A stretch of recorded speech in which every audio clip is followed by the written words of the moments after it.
Kolegu juaj Dash Sula, në një intervistë televizive në ditën e parë, tha Sali Berisha duhet të jetë kandidat për Bashkinë e Tiranës. Që të them Dash e kam shumë ke mikë që mos më bët të interpretoj ose të flas për Dashin, se me Dashin flasim, po kemi i themi një tjetër gjithmonë telefon, kështu që ajo do dalë për mua Sali Berisha nuk mundet një kryetar partie, siç është Sali Berisha me profilin dhe me atë që ka përfaqësuar gjithë jetën Sali Berisha, apo me një liderin e partisë më të madhe bashkëtare të garoj. Po të ishte Edi Rama, po mund të ishte Sali Berisha dhe do të ishte dakord, po nëse Erdogani, kështu edhe Erdogani, nga kryetar kandidoi për kryetar bashkie, kryetar partie ka qenë. Mirë, po nuk kandidon më për kryetar bashkie Erdogani. Thash edhe një herë, tani nuk mund. Mos bëni gjëra që fillojmë nga poshtë lart apo nga lart poshtë. Mund të po të kandidoj Edi Rama, po mund të kandidoj kryetar opozitës.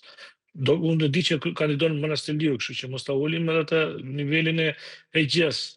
Sali Berisha ka qenë të gjitha funksionet shtetore për vetë kryetar bashkie, ka kandiduar ndonjëherë dhe s'ka se si kandidon tani. Kështu që unë mendoj që ne na duhet një kandidat jo për të bërë emisione televizive, por një kandidat që realisht duhet për Tiranë. Po, kush e merr përsipër për 8 muaj, se ju e cekët, për shembull, ose për 2 vjet.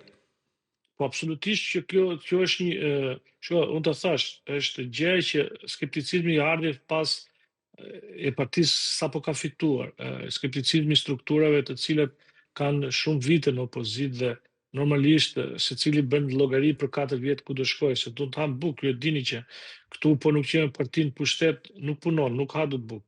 Që njerëzit shikojnë drejtimet e tyre, pra janë duke lënë Shqipërinë, edhe njerëz, jo vetëm njerëz që janë hallexhin dhe punëtorë të thjeshtë, por ata njerëz që kanë një profil shoqëror, inxhinierë, ekonomistë të radhë janë duke ikur sepse kanë adheruar te Partia Demokratike dhe shikojnë si para 19 sikur me qenë kulak apo ka pas e internuar. Në këtë kushte gjithë njerëzit bën llogarit.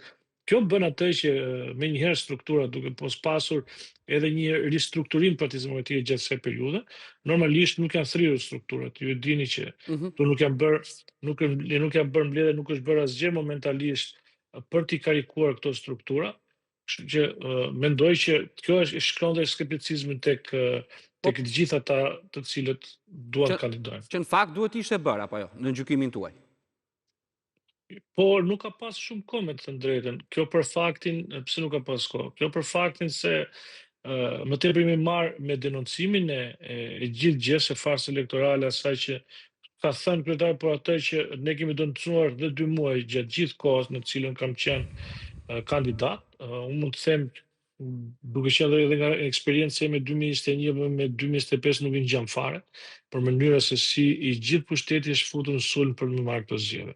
Megjithatë kjo është një temë tjetër, dhe them ne mi marr, nuk mund mbyllet një gjë pa ardhur raport definitiv mbi zgjedhjet. Unë mendoj që më tepër interesi ka qenë për të denoncuar, meqenëse SPAK e mori sipër realisht në këtë kohë që ngritet ato task force, apo deri tani presim zgjedhjet e 2029-s për të arrestuar njëri për 2025-ën, kështu që deri në këtë kushte bie edhe ajo gjëja e vjedhjes tu dhe vjedhja nuk penalizohet. Pra janë disa faktorë që